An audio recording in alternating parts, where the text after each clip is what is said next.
2026-এর মহারণ আর মাত্র কিছুদিনের অপেক্ষা। বাংলার মসনদে কে বসবেন তা নিয়ে শুরু হয়ে গেছে চুলচেরা বিশেষণ। আজ আমরা আলোচনা করব দক্ষিণবঙ্গের অত্যন্ত গুরুত্বপূর্ণ দুটি জেলা, উত্তর চব্বিশ পরগনা এবং দক্ষিণ চব্বিশ পরগনা। এই দুই জেলায় রয়েছে মোট 64টি বিধানসভা আসন, যা সরকার গড়তে নির্ণায়ক ভূমিকা নেয়। প্রথমে আসি উত্তর চব্বিশ পরগনা। এখানে 33টি আসনের লড়াই এগিয়ে মতুয়া ভোট থেকে শুরু করে শহরে এলাকার জনমত কোন দিকে। আমাদের সমীক্ষা অনুযায়ী এখানে এক হাড্ডাহাড্ডি লড়াইয়ের কিন্তু একটা সংকেত মিলছে। অন্যদিকে দক্ষিণ চব্বিশ পরগনা 31টি আসনে বরাবরই শাসক দলে শক্ত ঘাট হিসেবে পরিচিত। কিন্তু এবারের সমীক্ষা কি কোনো বড় পরিবর্তনের ইঙ্গিত আছে? বিজেপি কি পারবে এই দুর্গের ফাটল ধরাতে? আজকের এই প্রতিবেদনে বিশ্লেষণ করব উত্তর চব্বিশ পরগনা দক্ষিণ চব্বিশ পরগনা কার দখলে যেতে যাচ্ছে, কে কটা আসন পেতে পারে। আজকের এই ভিডিওতে বিস্তারিত বলবো। চ্যানেলে ফার্স্ট টাইম হয়ে থাকলে চ্যানেলটাকে সাবস্ক্রাইব করে বেল আইকনটা টিপে রাখতে হবে।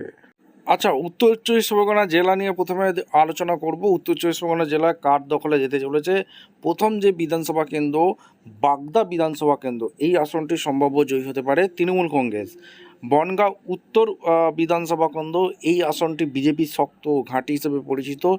এই জেলাটি বিজেপির সম্ভাব্য জয়ী হতে পারে। বনগাঁ দক্ষিণ এই বিধানসভা কেন্দ্র, এই আসনটাও বিজেপি জয়ী হতে পারে। গাইঘাটা বিধানসভা কেন্দ্র, এই আসনটিও বিজেপি ছিনে নিতে পারে। এরপরে দেখে নেব সরবনগর বিধানসভা কেন্দ্র, এই আসনটি তৃণমূল জিততে পারে। বাদুরিয়া বিধানসভা কেন্দ্র, এই আসনটি তৃণমূল এগিয়ে আছে। হাবড়া বিধানসভা কেন্দ্র তৃণমূল ব্যাপকভাবে জয়ী হতে পারে। এরপরে আমরা দেখে নেব অশোকনগর বিধানসভা কেন্দ্র, তৃণমূল জয়ী হতে চলেছে।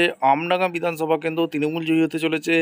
বীজপুর বিধানসভা কেন্দ্র, তৃণমূল জয়ী হতে চলেছে। নৈহাটি বিধানসভা কেন্দ্র, তৃণমূল ব্যাপক ভোটে জয়ী হতে চলেছে। ভাটপাড়া বিধানসভা কেন্দ্র, তৃণমূল জয়ী হতে চলেছে। জগদ্দল বিধানসভা কেন্দ্র, এখানে তৃণমূল জয়ী হতে চলেছে। নোয়াপাড়া বিধানসভা কেন্দ্রটি বিজেপি সম্ভাব্য জয়ী হতে পারে। ব্যারাকপুর বিধানসভা কেন্দ্র, তৃণমূল কংগ্রেস জয়ী হতে চলেছে। খর্দ বিধানসভা কেন্দ্র, তৃণমূল কংগ্রেস জয়ী হতে চলেছে।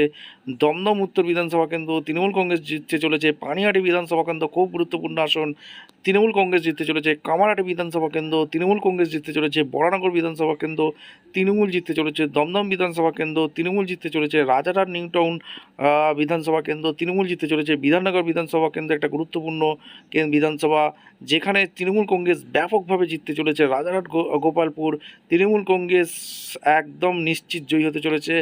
মধ্যমগ্রাম বিধানসভা কেন্দ্র, এখানে তৃণমূল কংগ্রেস জিতে চলেছে। বারাসাত বিধানসভা কেন্দ্র, তৃণমূল কংগ্রেস জিতে চলেছে। দেগঙ্গা বিধানসভা কেন্দ্র, তৃণমূল কংগ্রেস জিতে চলেছে। হারোয়া বিধানসভা কেন্দ্র, তৃণমূল কংগ্রেস জিতে চলেছে। মিনাকা বিধানসভা কেন্দ্র, তৃণমূল কংগ্রেস জিতে চলেছে। সন্দেশখালী বিধানসভা কেন্দ্র, তৃণমূল কংগ্রেস জিতে চলেছে। বসিরহাট দক্ষিণ বিধানসভা কেন্দ্র, তৃণমূল কংগ্রেস জিতে চলেছে। বসিরহাট উত্তর বিধানসভা কেন্দ্র, তৃণমূল কংগ্রেস জিতে চলেছে। হিঙ্গলগঞ্জ বিধানসভা কেন্দ্র, তৃণমূল কংগ্রেস জিততে চলেছে। অর্থাৎ উত্তর চব্বিশ পরগনা জেলা 33টি বিধানসভা আসন আছে, বিজেপি 4, তৃণমূল 29। অর্থাৎ তৃণমূল কংগ্রেস একাই 29টি আসন পাচ্ছে সম্ভাব্য, বিজেপি 4।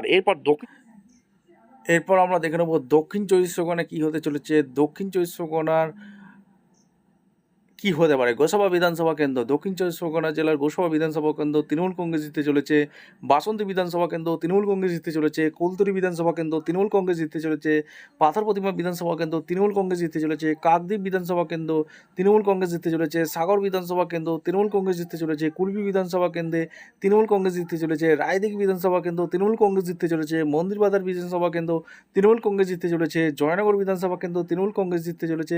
বারেপুর পূর্ব বিধানসভা কেন্দ্র, তৃণমূল কংগ্রেস জিততে চলেছে। ক্যানিং পশ্চিম বিধানসভা কেন্দ্র, তৃণমূল কংগ্রেস জিততে চলেছে। ক্যানিং পূর্ব বিধানসভা কেন্দ্র, তৃণমূল কংগ্রেস জিততে চলেছে। বারেপুর পশ্চিম বিধানসভা কেন্দ্র, তৃণমূল কংগ্রেস জিততে চলেছে। মাগরাহাট পূর্ব বিধানসভা কেন্দ্র, তৃণমূল কংগ্রেস জিততে চলেছে। মাগরাহাট পশ্চিম বিধানসভা কেন্দ্র, তৃণমূল কংগ্রেস জিততে চলেছে। ডায়মন্ড হারবার বিধানসভা কেন্দ্র, তৃণমূল কংগ্রেস জিততে চলেছে। ফলতা বিধানসভা কেন্দ্র, তৃণমূল কংগ্রেস জিততে চলেছে।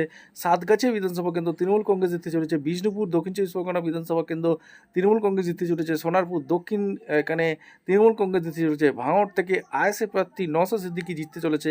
কসবা থেকে তৃণমূল কংগ্রেস জিততে চলেছে। যাদবপুর থেকে তৃণমূল কংগ্রেস জিততে চলেছে।